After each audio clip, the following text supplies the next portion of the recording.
Dans l'angle d'une pièce, près d'une fenêtre à petits carreaux, un homme se penche vers un globe céleste.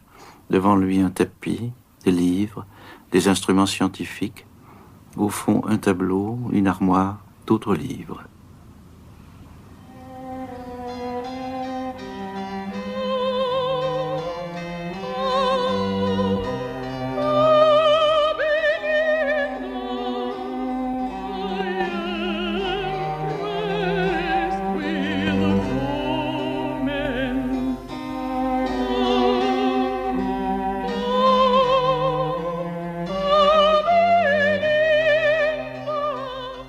L'Astronome est une toile de très petite taille, 45 cm sur 50.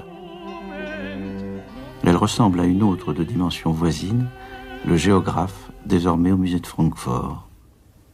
Le personnage est le même, le Géographe est penché sur une carte, il tient un compas à la main. Les deux toiles sont restées longtemps ensemble.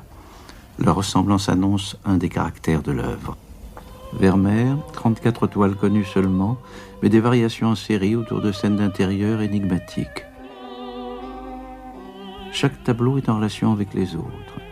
Pour comprendre l'Astronome, il faut interroger l'ensemble. 3 œuvres de jeunesse. L'Entremetteuse. Vermeer a 24 ans. Il est influencé par Rembrandt. Le repos de Diane. Le Christ chez Marthe et Marie. Puis, Soldat et jeune fille souriant, la jeune fille endormie, la liseuse à la fenêtre. La laitière. La femme à la fenêtre. Dame buvant avec un gentilhomme. Dame avec 2 gentilshommes. Le collier de perles. La femme à la balance. La liseuse en bleu. Le concert à 3, la leçon de musique interrompue. Jeune fille au voile. Jeune fille au chapeau rouge. L'attribution à Vermeer est contestée. Jeune fille au turban. La dentelière. La joueuse de guitare. La joueuse de luth. Jeune femme écrivant. Jeune femme avec servante tenant une lettre. La lettre d'amour. Jeune femme écrivant une lettre et sa servante. Dame assise à l'épinette. Dame debout à l'épinette. 2 paysages, une rue de Delft, vue de Delft. 2 allégories, l'allégorie de la foi, l'allégorie de la peinture. Peintre sans visage, on a pensé qu'il s'était montré dans l'Entremetteuse la façon des autoportraits de Rembrandt. Ou ailleurs, dans Gentilhomme, en maître de musique, en géographe, en astronome. Comme il aurait montré sa femme ou ses filles, des hypothèses séduisantes mais invérifiables. Quelques traces dans les archives de la ville de Delft. Il est né et a été élevé d'un côté de la place du marché, puis a vécu de l'autre côté après son mariage avec Katharina Bollens. Elle est catholique, il est protestant, il se convertit peut-être, elle lui donnera 11 enfants. Inspiré par celle de sa propre maison ou bien entièrement inventée, il semble n'y avoir dans les tableaux de Vermeer que 5 pièces différentes. La plus représentée, une salle au large carrelage noir et blanc, dont le peintre se plaît parfois à inverser ou transformer les motifs. Une chambre plus petite à carrelage en damier et à fenêtres armoriées.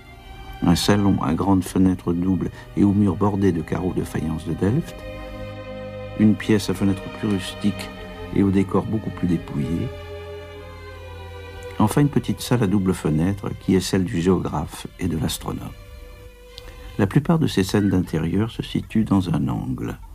À gauche, les fenêtres et la lumière. Au fond, un mur parallèle au plan du tableau. On voit parfois le sol et une partie du plafond, jamais l'extérieur. Les proportions de ces intérieurs et le rendu des perspectives sont tellement précis qu'un auteur a pu en dresser les plans et en déduire que Vermeer travaillait assis, très près de son sujet, avec l'œil situé à environ 1,10 m au-dessus du sol. Le même auteur en a conclu que le peintre devait mesurer entre 1,65 m et 1,70 m.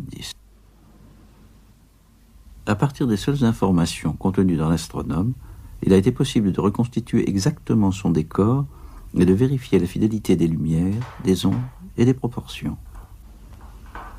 Pour passer du décor de l'astronome à celui du géographe, il suffit de changer l'axe de la caméra et l'éclairage. D'une toile à l'autre se retrouvent les mêmes objets.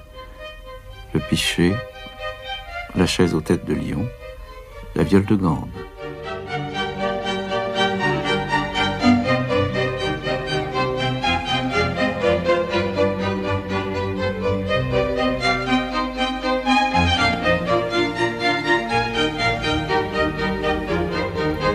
Ou les mêmes parures, la veste jaune à bordure d'hermine, la perle.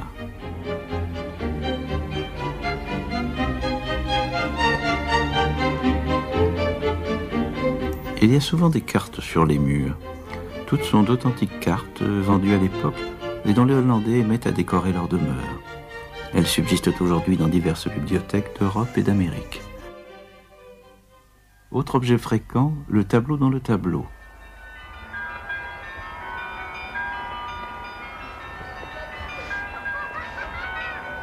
Certains reviennent plusieurs fois. Vermeer possédait une toile de Dirk van Baburen, l'entremetteuse, qu'il montre dans 2 de ses tableaux, mais avec des formats différents. Elle est aujourd'hui au musée des Beaux-Arts de Boston. Un autre tableau a été identifié comme un Moïse sauvé des eaux. C'est peut-être une œuvre de Peter Lely. Il apparaît aussi dans l'Astronome, mais d'un format très réduit. Dans le Géographe, une carte marine prend la place du Moïse. Dans l'Astronome, tous les autres objets ont un rôle précis. Une fenêtre à petits carreaux, elle laisse deviner en son centre un écusson en vitrail caractéristique des maisons de Delft. Une armoire profonde, carrée, elle peut être aussi bien celle d'un cartographe que celle d'un peintre. Un compas, un instrument familier qui permet de mesurer les distances sur les cartes ou de tracer des cercles. Un astrolabe, instrument d'origine arabe pour calculer le calendrier des planètes et des étoiles. Un globe céleste, il n'est pas imaginaire. Un très rare exemplaire subsiste aujourd'hui au musée maritime d'Amsterdam. Les constellations et les signes du zodiaque qui sont représentés sous les formes imagées qu'ils ont depuis l'Antiquité, la grande ourse, le scorpion ou le crabe.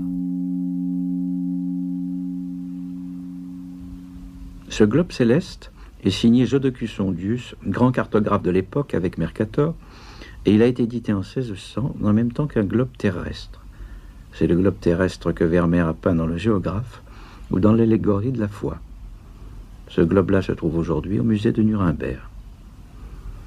Un cadran, sans doute une sorte de calendrier astronomique. Un livre. Sur la page de gauche, une figure circulaire. Sur la page de droite, des lignes de texte. Ces seuls indices ont permis de retrouver l'ouvrage à la bibliothèque de Leyde. C'est un traité d'Adrien Métius sur l'observation des étoiles. L'édition peinte par Vermeer est celle de 1621. Elle diffère en effet de la première édition, datée, elle, de 1614. Enfin, le tapis. Chez Vermeer, il occupe souvent une grande partie de la surface du tableau. Il permet au peintre de ménager des plis qui distribuent trous d'ombre et crêtes de lumière. Face à l'ordre de la pièce, à la légèreté des personnages, le tapis, avec sa masse lourde, désordonnée, menaçante, déplace l'équilibre du tableau. Vermeer ne dispose sans doute pas d'un atelier particulier. Il travaille à la lumière du jour dans des pièces ordinaires. Mais il combine à son profit toutes les possibilités d'éclairage des maisons hollandaises de l'époque, fenêtres supérieures ou inférieures, claires ou teintées, volets intérieurs ou extérieurs, vitraux et rideaux lui permettent de moduler la lumière du soleil.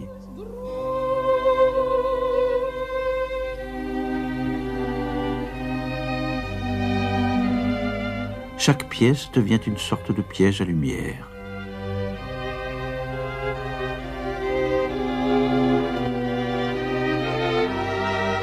Le peintre se tient assez près du mur de gauche et la scène est fréquemment éclairée par les fenêtres situées en arrière de lui.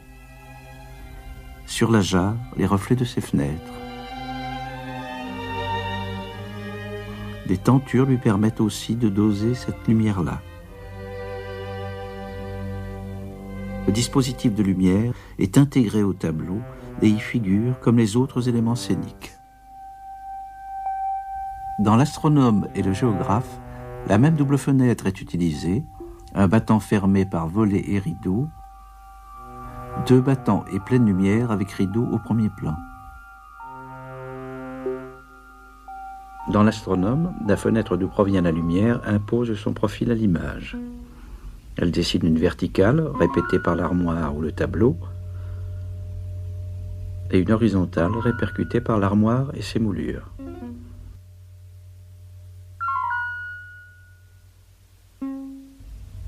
La fenêtre et le tableau, coupés net par le cadre, induisent des tensions vers l'extérieur. La direction de la lumière provoque un système d'ombre légèrement décalé par rapport à la diagonale. Le centre du tableau se confond avec le point de fuite des perspectives.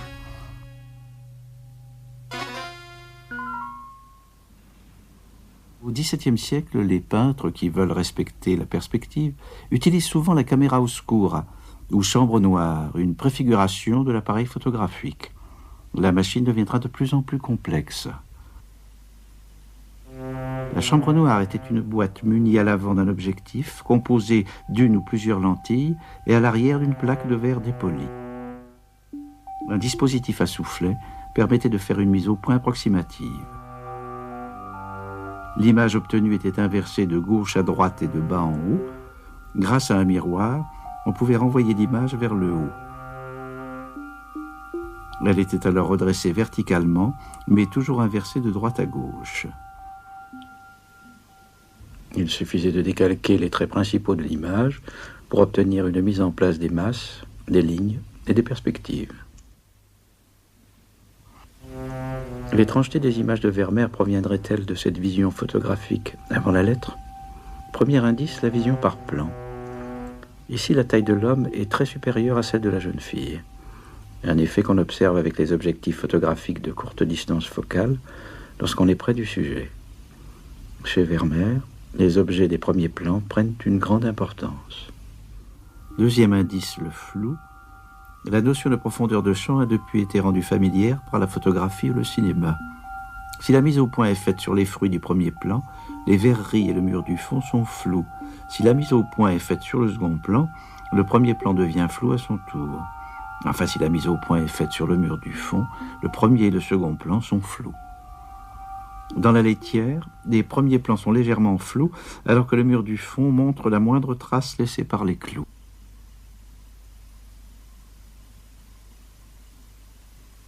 On a pu ainsi dire que Vermeer peignait flou, et en effet, si l'on se reporte au tableau de certains de ses contemporains, on observe une recherche de réalisme absolu, d'un contour précis, un éclairage souvent codifié.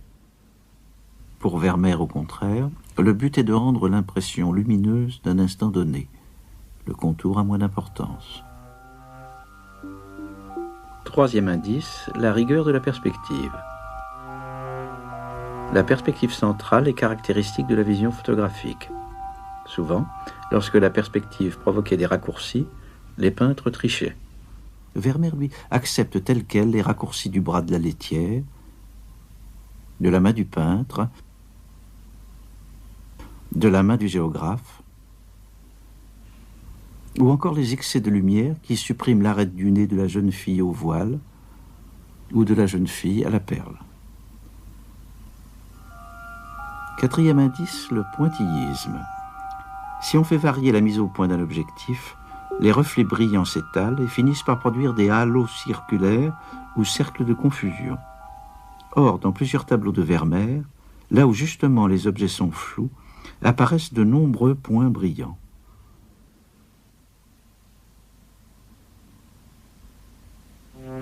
Cinquième indice, le format des tableaux. Une lentille circulaire nue projette sur le verre dépoli une image circulaire ou légèrement ovale. Un carré ou un rectangle à peine prononcé sont les figures les plus pratiques pour récupérer cette image et en éliminer les bords flous, d'où la forme des chambres noires. On a remarqué justement que les toiles de Vermeer avaient des proportions à peu près constantes et que leur forme rectangulaire était très proche du carré. La vue de Delft est un exemple encore plus flagrant de cette vision presque photographique. La ville est vue depuis le sud, au centre les portes de Schiedam et de Rotterdam, L'horloge de la première porte marque 7h10. Le soleil bas éclaire l'est des toits, c'est le matin. La richesse des détails et la lumière sont d'autant plus étonnants qu'à l'époque, les peintres ne peignaient jamais en extérieur. On peut retrouver l'endroit précis où Vermeer a peint. Le bord de la rivière. Le paysage est vu d'assez haut, or cette rive est plate. Vermeer a pu s'installer à l'étage d'une des maisons situées là et utiliser un dispositif de chambre noire plus complexe, peut-être analogue à ceux qu'utilisaient les astronomes pour observer l'image du soleil. Il aurait pu ainsi dessiner les contours de son paysage et mettre en place certains détails.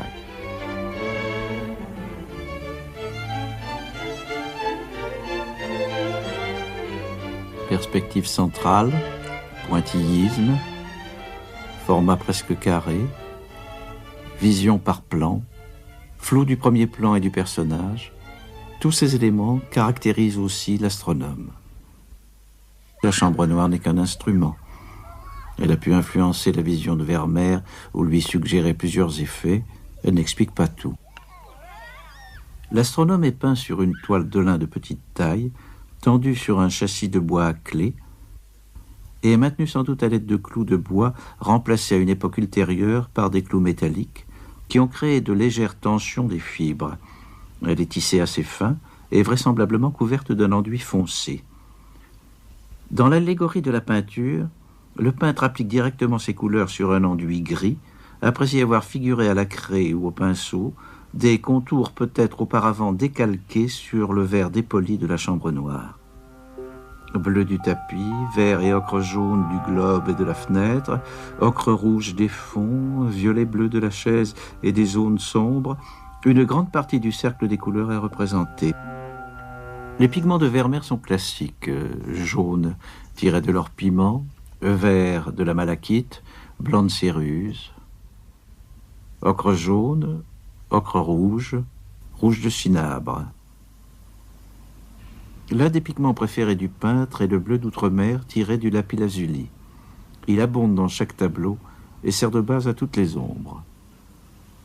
Vermeer ne se servait pas de noir, il l'obtenait en mélangeant du brun et du bleu d'outre-mer, et il préparait souvent ses verres en mélangeant du bleu avec un jaune pâle végétal provenant sans doute d'une décoction de fleurs jaunes. Ce vert a mal vieilli. Le pigment végétal jaune s'est dégradé, les arbres de la vue de Delft sont devenus bleus, comme les lauriers du modèle et du tableau dans l'allégorie de la peinture. La robe de l'astronome a une couleur imprécise entre le vert et le bleu, et il est possible qu'il s'agisse du même phénomène. Le personnage de l'astronome est bien choisi. Vermeer explore matière et lumière avec une rigueur comparable à celle d'un savant, comme Newton au même moment. Jusqu'alors, les peintres peignaient les ombres avec des nuances de noir ou de brun. Vermeer est un des premiers à prendre en compte leurs couleurs et à les traiter en dégradé. Dans la laitière, un minuscule bout de carreau cassé laisse passer un rayon de la lumière du soleil que l'ensemble de la fenêtre filtrait et bleuissait. Cette attention minutieuse à la lumière est encore plus frappante dans le traitement des reflets. Reflets des vêtements sur la peau des personnages, reflets de ces personnages dans des fenêtres ou des miroirs. Des reflets organisent tous les espaces et les modelés d'un visage.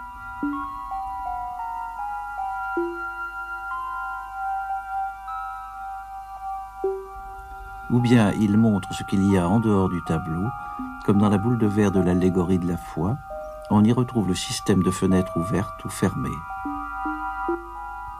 Dans l'astronome, un reflet d'à peine 2 mm de large montre le reste de la pièce sur un fond de fenêtre. Enfin, le reflet se réduit à une sorte d'atome de lumière avec la technique pointilliste. Inspiré peut-être par les cercles de confusion des lentilles optiques, les points prolifèrent dans plusieurs tableaux. Leurs petits reliefs de couleurs plus claires, déposés à la pointe du pinceau, accrochent la lumière de tous les côtés, accroissant encore leur brillance. Tuiles rugueuses d'un toit ensoleillé, miroitement de l'eau sur les bordages d'une coque, grain brillant de la croûte du pain, consistance crémeuse du lait, moirure des fibres textiles, blondeur nacrée des cheveux. La texture des choses est ainsi révélée par la capacité de la matière à produire ces minuscules grains de lumière. Tous ces types de touches se rassemblent dans l'astronome. Touches moyennes légères, larges aplats de couleurs, coups de pinceau très fins et enfin pointillés.